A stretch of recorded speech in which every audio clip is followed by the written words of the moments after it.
さあ、始まりました。那須尾館長のムービームービング。今回は、スタジオジブリ、宮崎駿の最新作、君たちはどう生きるかについて、連続して語っていく第9回目の解説編第3回の動画になっております。この番組は、ムービーがムービングしていくということで、映画の面白がり方を皆さんにプレゼントしたいという番組になっております。前回までの動画で映画の前半にあたる A パートと B パートの解説をしてきたんですけども、今回はそれに続きですね、物語の60分地点から90分地点までの C パートの解説をしていきたいと思います。次回なんですが、A、B、C に続いて D の解説をしていきたいと思うんですけども、なんとジブリのスタッフの中ではパートを5つに分けているそうなので、それに基づいて僕の解説の方も次回は D パートの解説、そしてその次に E パートの解説をしていきたいと思います。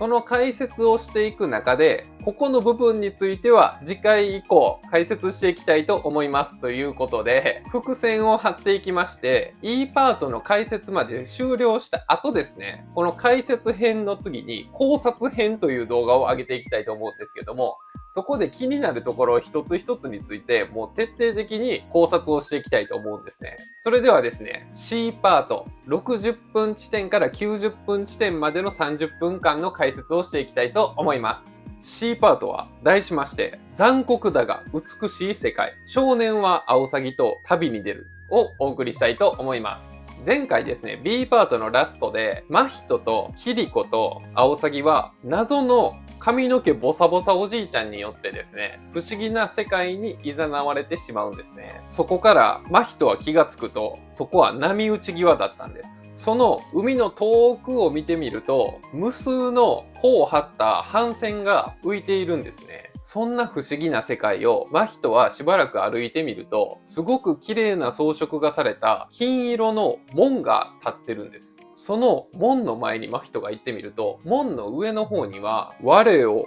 学ぶ者、死すって書いてあるんですね。ここから描かれていく不思議な世界のこの風景というのは、この映画を見ていない人は想像がつかないかもしれないんですけども、今までの宮崎駿作品の中ではもうありえないような色あせた風景になってて、色彩がないんですね。宮崎駿作品の特徴というのはですね、圧倒的な色彩表現で、官能的なまでに描かれて、美化されている自然の表現だったんですけども、今回のこの映画は、ものすごく色あせていて、色彩がほとんどないんですよ。このファンタジーの表現方法というのは、高畑勲が昔に作った平成たぬき合戦ポンポコの色彩表現にものすごく近いものがあるんですけども、このあたりも次回以降で解説をしっかりしていきたいと思っております。そしてですね、真人が見つけた黄金の大きい門の上に書かれている我を学ぶ者は死すという謎の言葉なんですけども、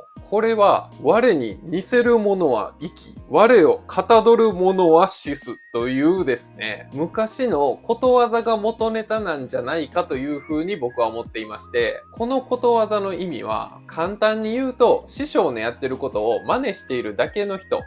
人のやってることを真似しているだけの人は衰退していって、そこに自分のプラスアルファを乗っけれる人はそこから反映していくということわざになっています。気になる方は、我に似せる者は生き、我をかたどる者は死すということわざをぜひ調べてみてください。ということで、真人くんは黄金の大きい門にすごく見とれているとですね、無数のペリカンの群れが真人くんのところにどんどん押し寄せてきてですね、そこにペリカンの声が入るんですけど、歩け歩けって言ってるんですよ。その歩け歩けって言ってるペリカンがもうものすごい量で、真人くんはそのペリカンの群れに押し負けてしまってですね、金色の門を開いてしまうんですね。すると、その門の奥には、ものすごく大きな岩で作られた石の祠があるんですよ。この石の祠の暗いこの影になっているところでうごめいているこの何かは、後に主と呼ばれていて、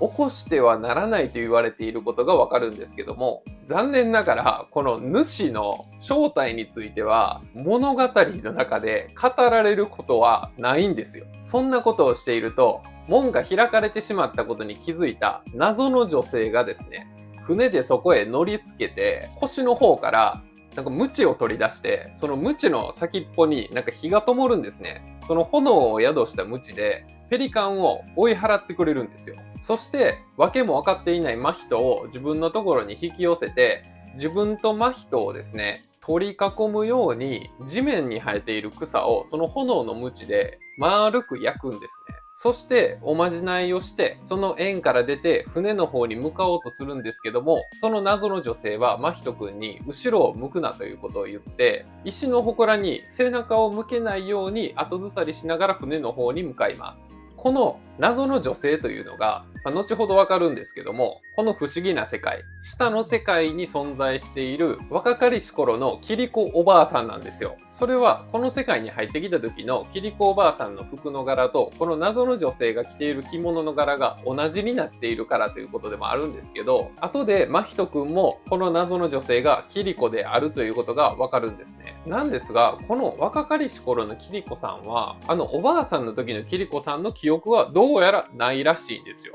なので、同じキャラクターなんですけど、この下の世界の若い姿のキリコさんのことを、上の世界のおばあさんのキリコさんと差別化するために、若キリコっていう名前で僕は呼んでいきたいと思います。ということで、この主っていうのを起こさないように背中を向けながら後ずさりして安全なところに行ったんですけど、それから、真人がペリカンに食べられなかったのは、アオサギの羽を持っているからだと話しながらですね、この若キリコは自分が乗ってきた船に乗り込むんですね。そして若キリコは真人に対して一緒に来いということを言って、真人は乗り付けてきた船の出港を手助けして一緒にその船に乗り込みます。ここでなぜアオサギの羽を所持していたらペリカンに食べられないのかということなんですけども、これについてはまた考察編で深くやっていきたいと思います。それから船は無事に出港して二人は会話をするんですね。船の上で若キリコは真人のこのこめかみについている傷跡を見ると、私にも同じ傷があるという風に見せながら、これは沼頭にやられたんだって言うんですね。そんな若キリコに真人は夏子という女性を知りませんかと聞くんですよ。でもキリコはピンと来てない様子なんですね。それから若キリコに名前を聞かれた真人が名前を答えると、若キリコは船を操りながら真人、真実の人か、死の匂いがプンプンするというこの謎のセリフを言いまして、船は進んでいくんですけども、この二人の会話の中にかなり重要な内容が入ってると思うんですね。まず一つは、若キリコと真人の同じ場所に同じような傷跡があるということ。そして、真人の名前を聞いて死の匂いがプンプンするということを発言しているということ。ここについてはまた考察編で深くやっていきたいと思います。もう一つは、真人というこの名前の意味なんですけども、真人の名前のマーっていう字は、真実の真っていう漢字の旧字体なんですね。だから若キリコは真人の名前を聞いて真実の人かというつぶやくんですけども、同時にこの真人っていう名前は特別な名前になっていて、真理を悟って人格が完成された人っていう意味もありまして、真人と書いてマットと読むこともあるんですけども、この特殊な名前は皇族出身の者に授けられる名前でもあるということなんですよ。気になる人は、この真人という漢字を Google 検索してみてください。ちなみに、この若キリコと真人が船に乗ってから波が来て、その波を越えるシーンがあるんですけど、この海の中にはどうやら古代の魚がいっぱい泳いでるんですね。この古代の魚がいっぱいっていうのは、崖の上のポニョの後半のシーンのオマージュになっています。この真人が落ちてきた下の世界のシーンからは、宮崎作品のオマージュがもうてんこ盛りになっているので、そこも注目していただきたいポイントになっています。それから2人が乗っている船は進んでいって、若キリコは自分が仕掛けていた魚を取るための罠を見に行くんですね。そこに大きな船ぐらい大きな魚が釣れていて、その大きな魚を2人で協力して釣り上げて船に固定をしてですね、2人は帰路に着くんですね。その帰路についている道中、10人ぐらいが手で漕ぐカヌーみたいなのに乗っている半透明の人間がたくさん出てきて、キリコと真人の乗っている船に並走してくるんですよ。それを真人が不思議がっていると、若キリコは、この世界は死んでいるものが多いっていうことと、この世界の奴らは殺しをできないということを言うんですね。すると、キリコが住んでいる大きな箱舟が朽ち果てて、その上に森ができている大きな島にたどり着くんですよ。そこで若キリコが発言していた、この世界の者たちはほとんど死んでいるということと、この世界の奴らは殺しができないということをですね、発言していたんですけども、これは要は、この若キリコっていうのは、この世界の住人ではないということなんですね。それと、道中現れる船を漕いでいる半透明の人間たちは、ハウルの動く城の荒地の魔女が従えている魔法で出したゴム人間のオマージュになっていたりとか、真人と若キリコがたどり着いた若キリコの住んでる島というのは、死の島っていう絵画があるんですけど、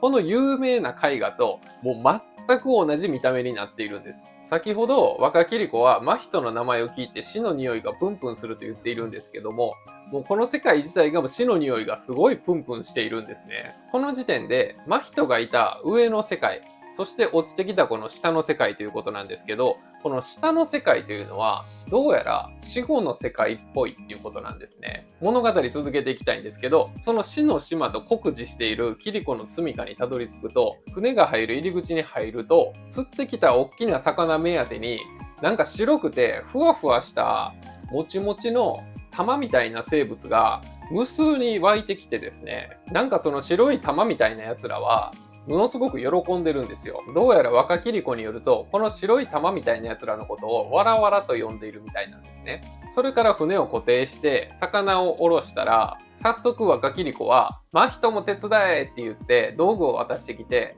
この真人と若キリコは協力してこの巨大な魚をさばくことになるんですよ。若キリコは魚をさばいたことがない真人に魚のさばき方を教えながら、この内臓はわらわらが飛ぶために必要なんだって言うんですね。この魚のさばき方を教えている若キリコと、それを教えてもらっている真人のこの風景というのが、千と千尋の神隠しの千尋が凛にお風呂の掃除の仕方を教えてもらってるシーンと全く同じになっていて、これがオマージュになってるわけですね。魚をさばくシーンが終わると、疲れていた真人は眠っていて、目を覚ますところから始まるんです。周りを見てみると、そこは若キリコの自室の机の下だったんですよ。そこで真人くんは寝てたんですけど、周囲をもう一度よく見てみると、真人くんの寝ている右と左と自分の頭の位置にですね、現実の上の世界でお世話になっていた、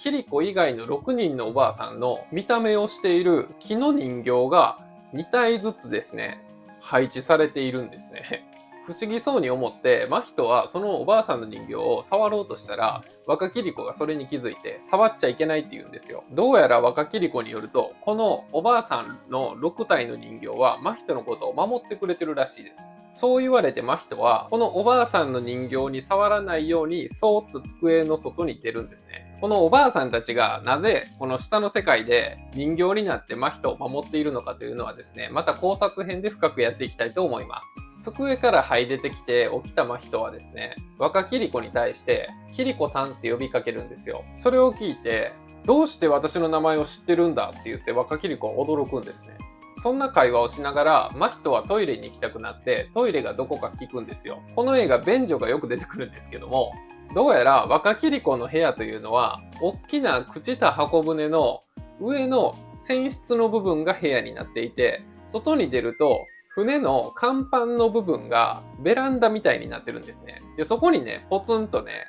簡易トイレみたいな感じでトイレが立ってるんです。そこで真人は用を足していると、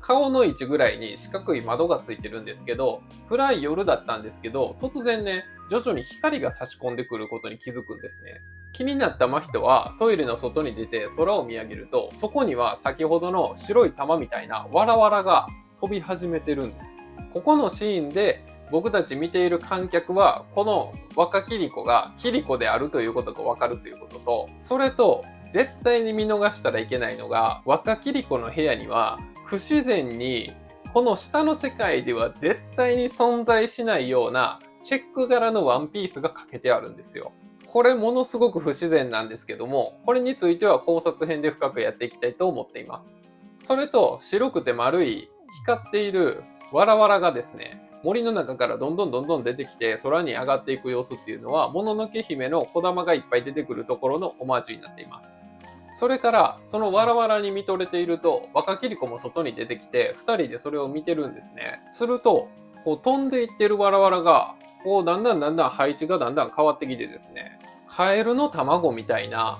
DNA の二重らせん構造みたいな形になって、なんか形作っていってるんですよ。そんなものすごく神秘的な風景に、真人と若きり子は見とれているんです。若きり子は、わらわらは熟すと飛ぶんだよ。上の世界で人間に生まれるんだ。と言うんですね。ここで若きり子の言っている発言の中から、この世界は下の世界であり、上の世界と言っているのが、真人が来た元の世界のことを指しているということなんですね。それと、魚の内臓を食べたわらわらは、どうやら熟して空を飛んでいくと。空を飛んでいくと上の世界で人間に生まれてくるということなんですけども、そういうことから、この上の世界の現実と下の世界のこの死後の世界っぽい世界はですね、どうやら深く関連しているということがわかるんです。するとですね、突然遠くの方からです、ペリカンの群れがですね、いっぱい飛んできまして、そのわらわらを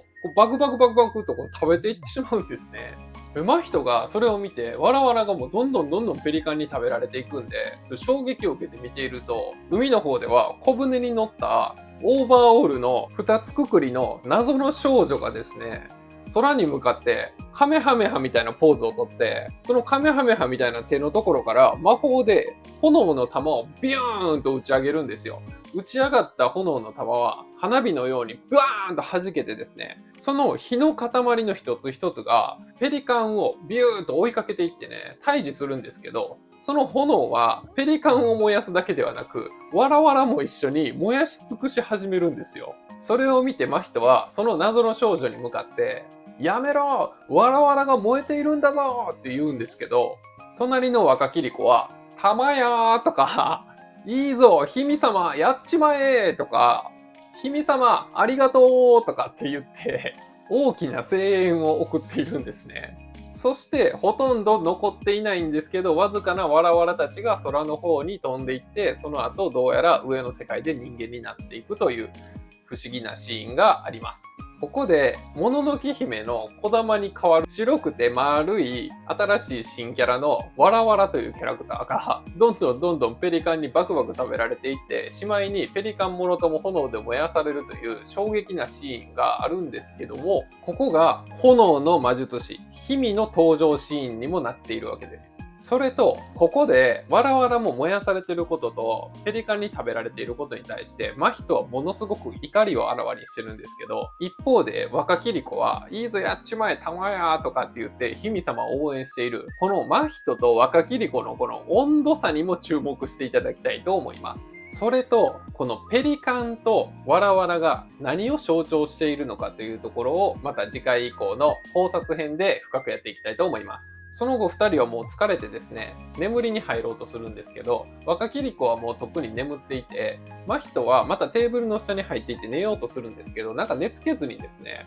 起きていると、外のベランダのところに気配を感じて、真人は再びそのトイレのあるベランダの方に出てみると、立ててあるトイレの横に瀕死の傷ついたペリカンが1羽いてたんです。なんと、そのペリカンは喋り始めるんですね。このペリカンがめちゃめちゃイケボなんですけど、ペリカンのセリフが長く続きます。人思いに殺してくれ。我らペリカンはこの世界に連れてこられた。しかし、食べるものもなく、私たちはわらわらを食べるようになってしまった。皇族のペリカンたちはもはや話すことさえできなくなり始めている。ここは呪われた海だ。という風に言い残してですね、そのイケボのペリカンは息絶えてしまうんですね。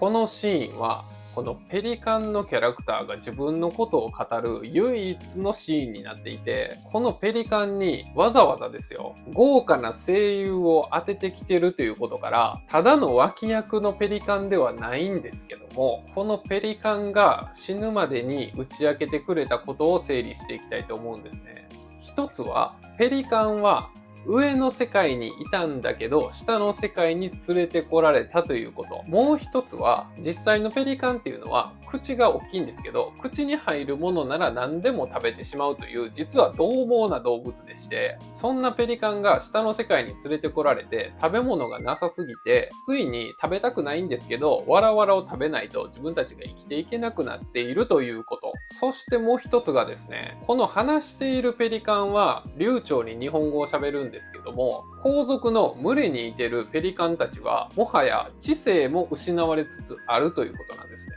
この後続の同胞たちから知性が失われつつあるというところは、もののけ姫でおっこと主様が、もはや体も小さくなり言葉も話せぬとか言ってて、お母さんのモロが、言葉も話せなくなったかとかって言ってる、あれのオマージュになってるんですけども、この意味深なペリカンについては考察編でこれしっかりと深くやっていきたいなと思っています。そして物語の続きなんですけど、そのペリカンが生き絶えて、真人はものすごくショックを受けてるんですけど、その隣にあるトイレの屋根の上から突然ですね、立派なペリカンでしたなとかって言って、アオサギが現れるんですよ。真人はもういろんなことが起こりすぎて、もうショックもそうですし、なんかちょっとね、イラついてて、なんかキレ気味なんですね。このキレ気味の真人に、アオサギは、母上の元へご案内しましょうかとかって言って挑発してくるんですけど、真人はキリコの部屋の方に戻っていきながら、自分で探すからいいとかって言って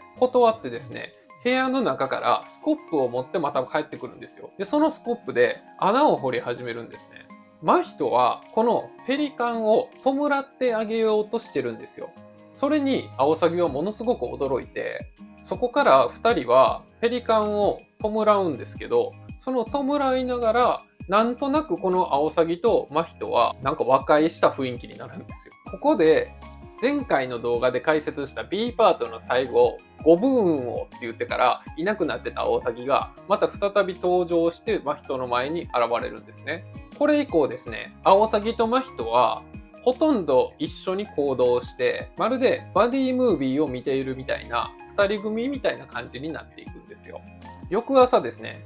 若キリコの部屋のテーブルの椅子に、なんとなく昨日の夜に和解したみたいになったアオサギと真人は仲良く隣同士に座っていて、そこに若キリコがお茶を入れてあげるんですよね。そこで若キリコはそのアオサギと真人に対して、あんたたち仲良くやんな、力を合わせて行っておいでって言うんですよ。そこでようやく真人が本来の目的であるお母さんを探しに行くという旅に出るんですが、それは一人で行くんではなく、アオサギと共に出るということになっていくんです。そして旅立ちの時、真人とアオサギが旅に出るのを若キリコが見送りについてきてくれるんですけども、その途中までついてきてくれた若キリコは、元の場所に戻らないといけないらしく、別れを告げる時に真人だけ呼び止めて、ちょっと寄せるんですね。で、その真人に対して、自分は若い姿のキリコじゃないですか。そのおばあさんの時のキリコの自分自身の人形を真人にお守りだって言って渡すんですね。そうして若キリコが見守ってアオサギと真人の冒険が始まっていくんだったということで、この映画60分地点から90分地点までの C パートが終わります。これがですね、僕の予習編の第5回でお話ししていた喧嘩しているアオサギと主人公の真人くんに仲良くやんなっていうことで声をかける女性のキャラクターというのが安田道夫さんのモデルであるということを鈴木敏夫が言ってたよという話で、ここのシーンのことになってるんですね。この C パート最後のシーンで注目したいポイントが2つあるんですけども、1つはこの物語の中でアオサギと若キリコは初めて出会ってるはずなんですけども、若キリコはアオサギのことをものすごく受け入れているというところが不自然なんです。この C パートの冒頭で、アオサギの羽を持っていたからペリカンに食べられなかったということを発言している若キリコは、アオサギの存在自体は知ってるんです。そして、アオサギというキャラクターは、この下の世界でたった1匹しかいないキャラクターなんですね。このことから、若キリコはどうやら、そもそもアオサギの存在を知っていたということが分かってくるんですけども、これが一つですね。そして二つ目なんですけども、若桐子がおばあさんの姿をしている自分自身の人形を真人に渡すというのはこれどういうことなのかと、今回の解説の中でお話しした若桐子の発言から上の世界からこの下の世界に来ているということはわかるんですけど、自分自身がおばあさんの姿をした人形を真人に渡すというのはものすごくハテナなんですね。このあたりはまた考察編で深くやっていきたいと思っています。ということで今回お話しした C パートの物語の内容をまとめていきたいと思うんですけども、 C パートで注目してもらいたいポイントが5つあります。1つ目は今までの宮崎作品ではありえないほどの刺繍がプンプンするファンタジーの世界観。2つ目はこの君たちはどう生きるかの物語の鍵を握る重要人物のうちの2人が出てきて、1人は若桐子、もう1人はペリカンとわらわらを焼き尽くした姫様っていうのがいるんですけど、この2人がものすごく重要なキャラクターなんで押さえておいてもらいたいです。特に次回の D パートの解説でこの炎の魔法を使う姫様と言われている少女は何者なのかと、 D パートではこの姫様が大活躍するので、この姫様に注目して次回の D パートを聞いていただきたいなと思います。そして3つ目の注目ポイントはですね、ペリカンが話していた重要情報ですね。これはですね、次回の D パートになんとペリカンだけではなくアオサギだけでもなく大量のインコが出てくるんですけど、そのインコ、ペリカン、アオサギというこの鳥ですね。この鳥のこの鳥の役割について考察していく必要があると思うんですけど、ここでですね、このペリカンが話していた会話というのはものすごく重要な意味を持ってくると思いますので、ここも頭に置いていただきたいなと思います。そして注目ポイント4つ目はですね、この世界のものは殺生ができないということであるとか、わらわらは飛んでいったら上の世界で人間になって生まれてくるなどの重要なセリフがこの C パートには結構散らばっているので、そこのところをですね、考察編まで覚えておいていただきたいなと思います。そして注目ポイントの最後5つ目はですね、上の世界と下の世界というこの世界観ですね。この上と下の世界のつながりがどういう風につながっているのかというのを想像しながらですね、次回の D パート以降の物語を聞いていただきたいなと思っております。以上がですね、この C パートの注目ポイントなんですけども、これを踏まえた上で次回の D パート、本当に怒涛の展開を迎えていくんですけど、その怒涛の展開を迎える D パートと同じぐらい怒涛の展開を迎える最後の5分ぐらいしかない E パートですね。こっからどんどんスピード感が増していって、もう最後はキュッと急速に物語が収束していく映画なので、映画館で見てると早すぎてついていけないんですけど、こういう風に一個一個の出来事に絞ってお話ししていくことで整理していきながら見ていただけたらなと思っています。ということでですね、次回D パート。D パートは題しまして、母を連れ戻そうとする少年と分かり始めるこの下の世界の仕組みというのをお送りしたいと思います。次回 D パートも楽しみにしてください。もうこの映画を見た人もまだ見ていない人もですね、正直今回の映画ネタバレありかなしかとかじゃなくて、もうネタバレされた上で見に行ってもわけわかんない映画になっていると思うので、ある意味全く問題ないんですね。なので、もう見たよっていう人も、まだ見てないよという人もですね、ぜひこのチャンネルを登録していただいて、この動画に高評価ボタンを押していただいて、応援いただけたらなと思います。それでは皆さん、僕の解説聞いていただきありがとうございます。皆さんご来場ありがとうございました。